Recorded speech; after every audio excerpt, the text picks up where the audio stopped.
ನೆಲಮಂಗಲದ ಯಾವ ಕೆರೆಗಳಿಗೆ ಬರಲಿದೆ ವೃಷಭಾವತಿ ನೀರು? ಸಂಸ್ಕರಿಸಿದ ಕೊಳಚೆ ನೀರು ತುಂಬುವ ಕೆರೆಗಳು ಯಾವುವು? ಇದನ್ನ ಹೇಳೋಕೆ ಇಂಜಿನಿಯರ್, ಐಐಟಿ ಸೈಂಟಿಸ್ಟ್ ಆಗಬೇಕಾಗಿಲ್ಲ. ತನ್ನೂರಿನ ಪರಿಸರದ ಬಗ್ಗೆ ಅಪಾರ ಕಾಳಜಿ ಇದ್ರೆ ಸಾಕು. ಈ ಯೋಜನೆಯ ಫಲಾನುಭವಿ ಕೆರೆಗಳು ಯಾವುವು ಗೊತ್ತಾ? ಯೋಜನೆಯ ಸಂಪೂರ್ಣ ವಿವರ ನಿಮ್ಮ ಡಿಜಿಟಲ್ ವಾರ್ತೆಯಲ್ಲಿ ಮಾತ್ರ. ಎಸ್ ವೀಕ್ಷಕರೇ, ಯಾರ್ಯಾರೋ ಏನೇನೋ ಹೇಳ್ತಾರೆ, ಏನೇನೋ ಮಾತಾಡ್ತಾರೆ ಅಂತ ನಾವು ಸತ್ಯ ಹೇಳೋದು ನಿಲ್ಲಿಸೋದಿಲ್ಲ.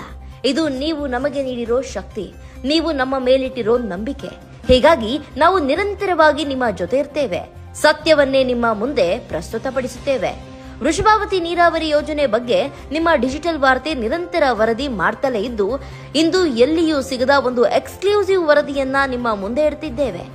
ಹೌದು ವೀಕ್ಷಕರೇ, ಬೆಂಗಳೂರಿನಿಂದ ಹೊರಹೋಗುವ ತ್ಯಾಜ್ಯ ಮಿಶ್ರಿತ ನೀರು ನಾಯಂಡನಹಳ್ಳಿಯ ತ್ಯಾಜ್ಯ ಸಂಸ್ಕರಣಾ ಘಟಕದಿಂದ ಕೇವಲ 2 ಹಂತದಲ್ಲಿ ಶುದ್ಧೀಕರಣಗೊಂಡು ರೈಸಿಂಗ್ ಮೈನ್ ಪೈಪ್ ಮುಖಾಂತರ ಮೊದಲ ಹಂತದಲ್ಲಿ ಯಲಹಂಕ ಕ್ಷೇತ್ರದ 7 ಕೆರೆ, ಯಶವಂತಪುರ ಕ್ಷೇತ್ರದ 5 ಕೆರೆ, ನೆಲಮಂಗಲ ಕ್ಷೇತ್ರದ 9 ಕೆರೆ ಸೇರಿದಂತೆ ಒಟ್ಟು 21 ಕೆರೆಗಳನ್ನು ತಲುಪಲಿದೆ.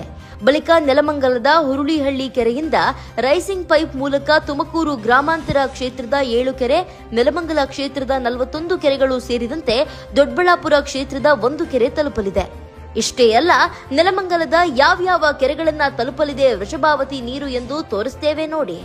ನಾಯಂಡನಹಳ್ಳಿ ಮುಖಾಂತರ ಬರುವ ನೀರು ಯಲಹಂಕ ಕ್ಷೇತ್ರದ ಗೋಪಾಲಪುರ, ಹುಸ್ಕೂರು, ಅಗ್ರಹಾರ ಪಾಳ್ಯ, ವಡೇರಹಳ್ಳಿ, ಹುಚ್ಚನಪಾಳ್ಯ, ಕೋಡಿಪಾಳ್ಯ ಕೆರೆಗಳನ್ನ ತಲುಪಿದ್ರೆ, ನೆಲಮಂಗಲ ತಾಲೂಕಿನ ಶ್ರೀನಿವಾಸಪುರ ಕೆರೆ, ಮೈಲನಹಳ್ಳಿ, ಕಣೆಗೌಡನಹಳ್ಳಿ ಕೆರೆಗಳಿಗೆ ಪೈಪ್ಲೈನ್ ಮುಖಾಂತರ ಬಂದ್ರೆ, ಕಣೆಗೌಡನಹಳ್ಳಿ ಕೆರೆಯಿಂದ ಹರಿದುಕೊಂಡು ನೆಲಮಂಗಲದ ಬೃಹತ್ ಅಮಾನಿ ಕೆರೆ, ಅರಿಶಿನಕುಂಟೆ ಕೆರೆ 1 ಅಂದ್ರೆ ಭಿನ್ನಮಂಗಲ ಕೆರೆ ಹಾಗೂ ಅರಿಶಿನಕುಂಟೆ ಕೆರೆ 2ಕ್ಕೆ ಸೇರಲಿದೆ.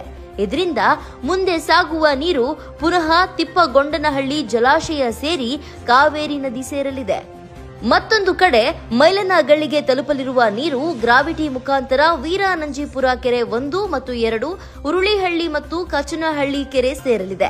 ಬಳಿಕ 2ನೇ ಹಂತದಲ್ಲಿ ಹುರುಳಿಹಳ್ಳಿಯಿಂದ ಲಿಫ್ಟ್ ಆಗಲಿರುವ ನೀರು ರೈಸಿಂಗ್ ಮುಖಾಂತರ ಬೇಗೂರು 1 ಮತ್ತು 2, ತಿರುಮಲಾಪುರ, ಆಳಸಂದ್ರ, ಕೆಂಪೋಹಳ್ಳಿ, ದೊಡ್ಡೇರಿ 1 ಮತ್ತು 2, ಗೋವೇನಹಳ್ಳಿ, ಕಳಲುಘಟ್ಟ, ಹನುಮಂತಪುರ, ಕೆರೆ ಕತ್ತಿಗನೂರು, ಕಾಸರಘಟ್ಟ, ಬಸವಾಪಟ್ಟಣ, ಕಂಬಾಳು, ಹೊಸಹಳ್ಳಿ, ಬೀರಗೊಂದನಹಳ್ಳಿ, ತ್ಯಾಮಗೊಂಡ್ಲು, ಅಮಾನಿಕೆರೆ 1, 2, 3, ಲಕ್ಕೂರು ಕೆರೆ, ಮಿಡವಂದ ಕೆರೆ, ಮಣೆಕೆರೆ, ನಿಜಗಲ್ಲು, ಕೆಂಪೋಹಳ್ಳಿ, ಚನ್ನೋಹಳ್ಳಿ, ನರಸೀಪುರ, ತಟ್ಟೆಕೆರೆ, ಕರಿಮಣ್ಣೆ, ಹೆಗ್ಗುಂದ, ನಿಜಗಲ್ಲು ಕೆರೆ, ಹಳೆ ನಿಜಗಲ್ಲು ಕೆರೆ, ಕೆಂಗಲ್ ಕೆರೆ 1 ಮತ್ತು 2 ಇದಿಷ್ಟು ಕೆರೆಗಳಿಗೆ ವೃಷಭಾವತಿ ನೀರು ಸೇರಲಿದೆ. ವೀಕ್ಷಕರೇ, ವೃಷಭಾವತಿ ನೀರಾವರಿ ಯೋಜನೆಯ ಬಗ್ಗೆ ಮತ್ತಷ್ಟು ಮಾಹಿತಿಗಾಗಿ ನಮ್ಮ ಚಾನೆಲ್ ಅನ್ನ ಸಬ್ಸ್ಕ್ರೈಬ್ ಮಾಡಿ, ಶೇರ್ ಮಾಡಿ, ಫಾಲೋ ಮಾಡಿ.